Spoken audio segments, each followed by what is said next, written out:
Okay, good morning everyone, I am Chandan Jaiswal. तो आज हम लोग डील करने वाले हैं रेगुलर शेप बॉडी का सेंटर ऑफ मास कैसे फाइंड करते हैं। मैंने देखा है बहुत सारे बच्चों को ये प्रॉब्लम होती है, कि सेंटर ऑफ मास कैसे फाइंड किया जाए। ओके, तो चलिए आज स्टार्ट करते हैं बेटा कि सेंटर ऑफ मास कैसे फाइंड किया जाए किसी रेगुलर शेप बॉडी का। ओके, तो पहले तो आपको ये आइडेंटिफाई करना होगा कि बॉडी किस शेप की है, 1D है, 2D है या 3D है। फर्स्ट ऑफ ऑल पहले ये पहचाना जाए कि सर 1D बॉडी किसको बोलते हैं, 1D 2D and 3D।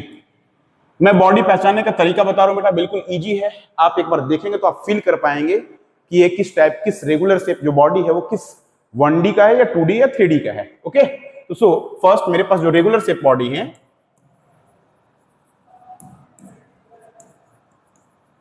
Regular shape body में मेरे पास फर्स्ट आता है बेटा रिंग, या फिर मैं ऐसे मान लेता हूं ये रॉड है। क्या अपने पास rod, second one ring. Okay, next one disc, आप बोल सकते हो प्लेन, ठीक है। फिर आप हॉलो स्फीयर बोल सकते हो, फिर कोन, हॉलो कोन है ना, hollow sphere, hollow cone, solid sphere and solid कोन। तो पहले बच्चों, पहले मैं ये आइडेंटिफाई करता हूं कि किस कैटेगरी में आते हैं। 1D में कौन सा बॉडी आएगा, कौन सी बॉडी 2D कैटेगरी में आएगी और कौन सी बॉडी 3D कैटेगरी में आएगी। आइए बेटा सिंपली मैं समझता हूं सर ये 1D 2D की आइडेंटिफिकेशन कैसे की जाए और बॉडी का सेंटर ऑफ मास कैसे फाइंड करें। Is it okay? So first हमारे पास बेटा इन सभी बॉडी का सिंपल एक तरीका क्या है कि सभी कॉन्टिन्यूअस मास डिस्ट्रीब्यूशन वाले बॉडी हैं, मतलब सभी में कॉन्टिन्यूअस मास डिस्ट्रीब्यूशन है, सभी कॉन्टिन्यूअस मास डिस्ट्रीब्यूशन है। तो सिंपली अगर मैं आपसे बोलूं सर ये रॉड 1D है या 2D, रॉड के बारे में बताइए बेटा। ये रॉड ऐसा होता है, आपने देखा है रॉड, ये जिसमें सिर्फ लेंथ की बात की जाए, ओनली लेंथ, इट मींस वो बॉडी 1D है। जिसमें एरिया की बात करेंगे वो बॉडी 2D होगा, और जिसमें हम लोग वॉल्यूम की बात करेंगे वो बॉडी को हम लोग 3D बॉडी बोलेंगे। Is it okay? आपने जूनियर सेक्शन में पढ़ा था sir density is equals to mass per unit volume. अब हम लोग डेंसिटी की डेफिनेशन को थोड़े चेंज करेंगे यहाँ पे सेंटर ऑफ मास के लिए। ओके, तो चलिए आइए समझते हैं बेटा। पहले फर्स्ट ये 1D बॉडी है, मैं बात करूंगा बेटा रिंग की। रिंग देखा सभी बच्चों ने? यस, ये देखिए बेटा ये रिंग है अपने पास। इस रिंग की अगर बात की जाए तो रिंग किस टाइप की बॉडी है बेटा? तो सर रिंग भी 1D बॉडी है। क्यों? क्योंकि रिंग को जब ओपन करेंगे तो सिंपल ये रॉड की तरह नजर आएगा, छोटी सी पतली सी एक रॉड नजर आएगी आपको। तो ये भी कैसी बॉडी हो गई सर? ये भी 1D बॉडी है। Is it okay? तो मैं बात किया रॉड का and ring. Rod and ring are 1D body, 1D, one dimensional body होंगे। ओके, अब बात करें बेटा 2D की। बताइए बेटा डिस्क है अपने पास, डिस्क के अंदर मटेरियल भरे पड़े हैं, ये डिस्क कैसी बॉडी है? तो सर 2D, क्योंकि इसकी एरिया की बात करेंगे हम लोग।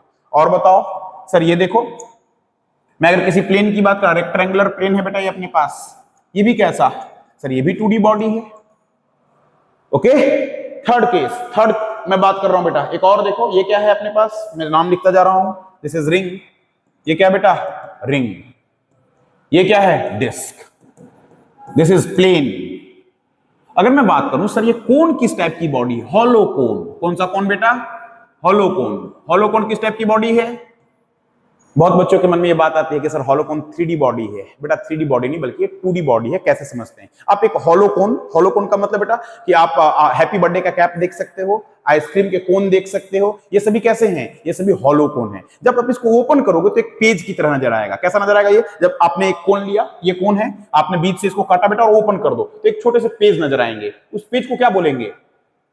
एरिया है वो, सिंपल। जब मैं इसको ओपन किया तो कुछ ऐसे नजर आएंगे आपको। ये देखो, जब इस कोन को आप ओपन करोगे तो ये क्या है? सिंपली एरिया है। एरिया कैसी बॉडी बेटा? सर सिंपली मैं बोलूं तो एरिया 2D बॉडी है। तो बेटा कंफ्यूज नहीं होना है, हॉलो कोन 2D बॉडी है। कैसी बॉडी है? 2D।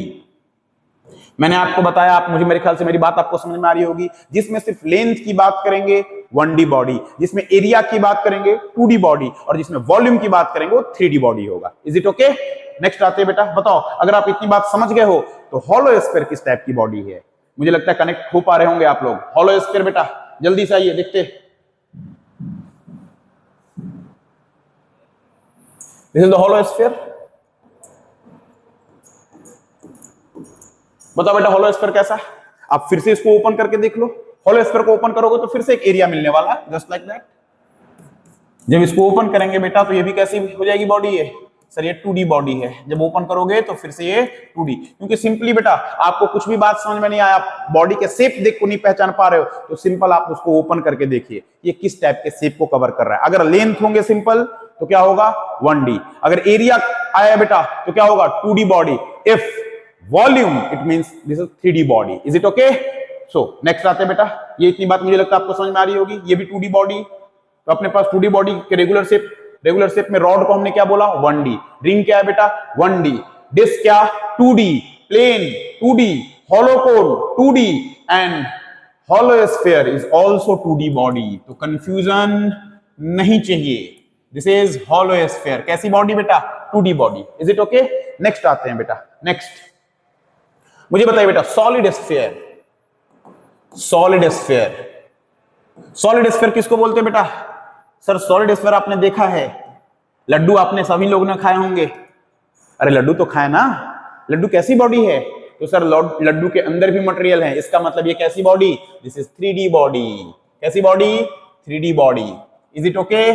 अब बता बेटा आइसक्रीम सभी लोगों ने खाया होगा, या आइसक्रीम के कौन अंदर मटेरियल भरे पड़े हैं? ये भी 3D बॉडी है। जहां पर 3D बॉडी आ जाए वहां पर किसकी बात करेंगे? वॉल्यूम की। जहां पर 3D body it means volume, 2D body it means area and simple length होंगे तो 1D body. Is it okay? चलिए नेक्स्ट आते हैं बेटा, समझते हैं इंपॉर्टेंट टर्म्स क्या है। सो पहला बेटा linear mass density. Linear mass density. Is it okay? तो लीनियर मास डेंसिटी को मैं रिप्रेजेंट करता हूं बेटा किससे? लेमडा से। फिजिक्स में लीनियर मास डेंसिटी को लेमडा से रिप्रेजेंट करते हैं। लीनियर का मतलब एक लाइन की बात कर रहे हैं हम लोग। इसकी मास डेंसिटी मतलब सिंपली आप बोल सकते हो बेटा कि मास पर यूनिट लेंथ, मास पर यूनिट लेंथ को हम लोग लेमडा से रिप्रेजेंट करते हैं। जैसे मान लो एक एग्जांपल समझते हैं कि सर एक रॉड है अपने पास, रॉड 1D बॉडी या 2D बॉडी। तो सर आपको पता है अभी मैंने ये डिस्कस किया कि रॉड कैसी बॉडी है, तो सर रॉड 1D बॉडी है। 1D बॉडी है बेटा, तो इसका लेमडा क्या होगा? तो सर लेमडा मैंने पहले ये डिस्कस किया कि सर इस रॉड का मास m है एंड लेंथ l है, तो लेमडा क्या हो जाएगा? Sir lambda is equals to mass per unit length, mass total mass of the rod divide by total length which is equals to mass per unit length. This is lambda. Unit क्या हो जाएगी lambda की? आइए lambda की unit discuss कर लेते हैं बेटा। यूनिट मास के लिए यूनिट क्या होता है बेटा? केजी एंड लेंथ के लिए metre. This is the kg per meter is the unit of lambda. And what is the dimension? What is the dimension? Dimension कितना हो जाएगा बेटा? kg के लिए क्या लिखते हैं हम लोग? m1 l to the power -1 and t to the power 0. This is the dimension of linear mass density lambda. Is it okay? ठीक है, ये पहला टर्म आया। सर अगर मैं ऐसी बात कर रहा हूं तो सिंपल आप यहां से एक चीज को और समझिए यहां से कि सर इसके लीनियर मास डेंसिटी का मतलब क्या हुआ? बेटा लीनियर मास डेंसिटी को आप बहुत रीजनल लैंग्वेज में चीजों को समझ सकते हो। जैसे अगर मान लो एक रॉड है जिसका मास कितना है? m।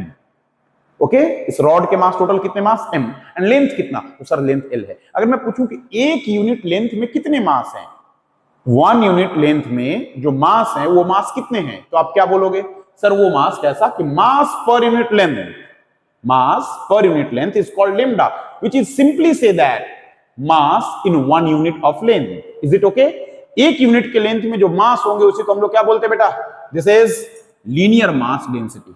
ओके, जैसे बचपन में हम लोगों ने पढ़ते आया बेटा कि 10 रुपए के अगर 10 आम होंगे, सिंपल आपने ये कहानी सुनी होगी, बचपन में ये चीज पढ़ा होगा आपने कि 10 रुपए के 10 आम है तो एक यूनिट ऑफ मैंगो के दाम कितने होंगे? 1 unit of mango it means simple एक मैंगो के दाम कितने? तो 10 divide by 10 which is equals to 1। अगर मैं पूछूं 3 मैंगो के दाम, 3 मैंगो के दाम कितने होंगे, तो आपने क्या किया बेटा? 10 divided by 10 multiplied by 3। Simple. यहां देखो बेटा 10 रुपए के कितने आम? तो सर आपने बोला 10 आम। 1 रुपए के कितने आम? तो आपने क्या बोला? 10 बाय 10। तो आपने बोला 3 रुपए के कितने आम? तो आपने सिंपल 10 बाय 10 मल्टीप्लाइड बाय 3, तो 3 आम, 3 मैंगो होंगे। ये तो कंडीशन अपने पास। आइए यहां समझते हैं। सर मैंने बोल दिया कि सर यहां से अगर मैं बोलूं कि सर लेमडा, लेमडा क्या है? तो लेमडा इज द 1 यूनिट है ना बेटा, मास पर यूनिट लेंथ, मतलब lambda is equal to simply m/l। अगर मैं आपसे पूछूं कि सर ये बहुत छोटे से लेंथ का, बहुत छोटे, ये छोटे से लेंथ, ये छोटे से लेंथ का मास कितना होगा, तो आप क्या बोलोगे? छोटे से लेंथ का मास आपने बताया बेटा, मैंने तरीका बताया 10/10 और 3, जितने का मास फाइंड करना उतना लेंथ ले लेंगे। तो मैंने ये अज्यूम कर लिया कि सर ये बहुत छोटा लेंथ है dx, तो dx मैंने सिंपली आपसे पूछा कि what is the mass of dx length, जो dx लेंथ है बेटा उसका मास कितना होगा, तो आप क्या लिखोगे? Sir this is small mass which is dm lambda into dx। lambda is the unit mass, which is this ratio m/l, and जिस लेंथ के लिए आपको मास फाइंड करना उस लेंथ से आप मल्टीप्लाई कर लोगे। Okay, so small mass dm is equals to lambda, और lambda which is m/l into dx। This is the small mass dm। Is it okay? मुझे लगता है आपकी बात मेरी बात आपको समझ में आ रही होगी, है ना? ठीक है, नेक्स्ट आगे बढ़ते बेटा। ये किसकी कहानी हो गई? लीनियर मास डेंसिटी की। फिर से समझते हैं लीनियर मास डेंसिटी होता क्या है। सिंपली मैंने आपको क्या बताया बेटा कि mass per unit length which is called lambda. Lambda is simple कि एक रॉड है जिसका मास m, लेंथ l है, तो एक यूनिट लेंथ में जो मास होंगे वो मास m/l होंगे। अगर मैंने पूछा 2 यूनिट में तो m/l into 2, 3 यूनिट में m/l into 3, dx यूनिट में तो sir m/l into dx। Simple है बेटा, बहुत सिंपल है। dm मास जो होंगे उस मास को आपने क्या करना है, आप अपने को लेना है बेटा लीनियर मास डेंसिटी, और उससे जो लेंथ होगी उसे मल्टीप्लाई कर देना है। मेरी बात समझ में आ रही है? ओके, नेक्स्ट आते हैं बेटा सेकंड, एरियल मास डेंसिटी। किसकी बात कर रहा हूं मैं अब मैं? This is areal mass density. Areal mass density कितना होता है बेटा? एरियल मास डेंसिटी को हम लोग सिग्मा से रिप्रेजेंट करते हैं। तो सिंपल अगर मैं सिग्मा पूछूं कि सिग्मा कितना होता है तो आप क्या बोलोगे? सर मास पर यूनिट एरिया। क्या बोलोगे आप? This is mass per unit area is called areal mass density या एरिया मास डेंसिटी, ऐसा बोल सकते। तो कितना हो जाएगा बेटा? सिग्मा मास के लिए क्या होता है केजी, एंड एरिया के लिए मीटर स्क्वायर। तो KG metre square is the sigma. इसका सिंपल मतलब ये समझ सकते हैं कि कोई एरिया आपके पास, उसके एक यूनिट एरिया में जो मास होंगे उसको हम लोग सिग्मा बोलेंगे। Is it okay? ठीक है, तो यहां से क्या हो जाएगा बेटा? केजी। इसके डायमेंशन बता दीजिए सर, केजी के लिए क्या हो जाता है, क्योंकि केजी इज द मास, तो m l to the power -2 t to the power 0, this is the dimension. तो अपने पास ये डायमेंशन भी आ गए, यूनिट भी आ गई, ये यूनिट है अपने पास। Is it okay? अब मैं आपसे एक सिंपल सा तरीका पूछता हूं बेटा, दिस इज डायमेंशन। सिंपल सा मैं टर्म्स पूछ रहा हूं आपसे। मान लो आपके पास एक एरिया है, कोई प्लेनर शेप हमने ले लिया, इसका पूरा एरिया कितना बेटा a, और इसके टोटल मास कितने हैं m। सही है? मैं आपसे पूछूं कि सर इस छोटे से मास का, इस छोटे से एरिया का, this is very small area which is called dA, what is the mass of dA? What is the mass of dA? तो dm is equals to simple, जैसे पिछले वाले टर्म में हमने देखा बेटा क्या, sigma into dA। Sigma into dA। Sigma is the simple sigma को क्या बोलेंगे बेटा? Sigma is mass per unit area. एक यूनिट एरिया का मास मुझे मिल चुका है, मुझे जितने एरिया का मास की जरूरत होगी उतने एरिया से मल्टीप्लाई कर देंगे। मैंने अभी क्या लिखा, मुझे डीए एरिया की मास की जरूरत थी, तो मैंने किससे मल्टीप्लाई कर दिया? Sigma multiplied by DA which is equals to DM, very small mass, और we can simply say that this is the elementary mass. This is elementary mass. मुझे लगता है इतनी बात समझ में आ रही होगी बेटा। Is it okay?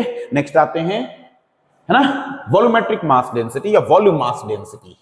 This is volume mass density, जिसको हम लोग रिप्रेजेंट करते हैं बेटा रो से। ठीक है, ये किसके लिए डिफाइंड है? सर ये डिफाइंड है 3D बॉडी के लिए। मैंने लीनियर मास डेंसिटी किसके लिए डिफाइंड किया बेटा? 1D बॉडी के लिए। ओके, मैंने फिर एरियल मास डेंसिटी डिफाइंड किया किसके लिए? 2D बॉडी के लिए। एंड नेक्स्ट मैं डिफाइंड करने वाला हूं volume mass density which is defined for 3D body which is equals to rho is equals to mass per unit volume. Simple बेटा क्या है? Mass per unit volume, this is rho. Is it okay? ठीक है, अगर मैं यहां से पूछूं बेटा इसकी यूनिट क्या हो जाएगी, तो आप बचपन से कहानी पढ़ते आए हो, है ना। अभी आपके लिए दो नए हो गए, कौन कौन से? एक हो गया लीनियर मास डेंसिटी एंड एक हो गए एरियल मास डेंसिटी। ये कहानी तो आपके लिए पुरानी है नहीं? तो मास के लिए कितना बेटा? This is KG, and volume के लिए मीटर क्यूब। तो डायमेंशन क्या हो जाएगा बेटा? तो डायमेंशन हम लोग सिंपली बोल सकते हैं सर केजी के लिए m1 and L to the power minus 3 T to the power 0. This is the dimension of volume mass density. Is it okay? Okay? ठीक है। अब मेरे पास मान लो बेटा एक स्फीयर है, सॉलिड स्फीयर, जो कि 3D बॉडी है। इसके सेंटर यहां पे है। मैंने बोला कि मैंने एक बहुत छोटा सा, है ना बेटा, मैंने एक बहुत छोटा सा वॉल्यूम ले लिया। This is called dV. बहुत छोटा सा वॉल्यूम है जिसकी वैल्यू कितनी बेटा, डीवी। इस पूरे स्फीयर का मास m है और पूरे स्फीयर की वॉल्यूम v है। तो अगर मैं आपसे पूछूं कि what is the mass of dV, volume dV, मुझे क्या फाइंड करना है बेटा, what is mass of elementary, या फिर ऐसे बोल सकते हो डीवी। जो डीवी बहुत छोटी सी वॉल्यूम है, दिस इज स्मॉल वॉल्यूम। अगर मैं आपसे पूछूं बेटा कि जो छोटा वॉल्यूम आपके पास है डीवी, इसका मास क्या होगा, तो आप क्या लिखोगे, simply sir this dm is equals to rho into dV. Is it okay? तो ये हो जाएंगे छोटे मास, किसके लिए, एलिमेंट्री मास बोल सकते हैं बेटा, एक छोटे से वॉल्यूम के लिए। तो मुझे लगता है आपकी बात मेरी बात आपको समझ में आई होगी। पहला इंपॉर्टेंट क्या बेटा, इंपॉर्टेंट इज बॉडी का आइडेंटिफिकेशन। वो क्या है कि सर ये बॉडी 1D है या 2D है या 3D है। बॉडी का आइडेंटिफिकेशन करने के बाद मैं देखूंगा लीनियर डेंसिटी। लीनियर डेंसिटी किसके लिए बेटा, 1D बॉडी के लिए। फिर उसके बाद एरियल डेंसिटी 2D बॉडी के लिए, एंड फिर वॉल्यूमेट्रिक डेंसिटी 3D बॉडी के लिए। इतनी बात समझ में आ रही है? नेक्स्ट स्लाइड में हम लोग ये देखेंगे, ठीक है बेटा। नेक्स्ट स्लाइड में मैं देखने वाला हूं पहला, क्योंकि ये जो मैं बताने वाला हूं बेटा, ये सभी, चाहे वो बच्चे जेई के हों, नीट के हों, आपके मॉड्यूल में, बुक में सिर्फ रिजल्ट दिए होते कि sir centre of mass rod, centre of mass of rod, centre of mass of ring, centre of mass of disc. बहुत बच्चों का कंफ्यूजन ये रहता है, हमेशा कंफ्यूजन होता है कि सर ये सेंटर ऑफ मास आया कैसे। एक बार तो इंटीग्रेट करना सीख लिए, रॉड के लिए सीख लिया, बाकी के लिए प्रॉब्लम हो रही है, कैसे सॉल्व करें। तो बेटा मैं आपको इंटीग्रेशन के साथ इसके रिजल्ट बताने वाला हूं, है ना। तो मैं जो डिस्कस करने वाला हूं अगले स्लाइड में, वो क्या बेटा, पहला मैं देखने वाला हूं rod, centre of mass of rod. Okay, centre of mass of rod. तो आइए देखते हैं नेक्स्ट स्लाइड में centre of mass of rod. यहां के लिए थैंक यू, धन्यवाद।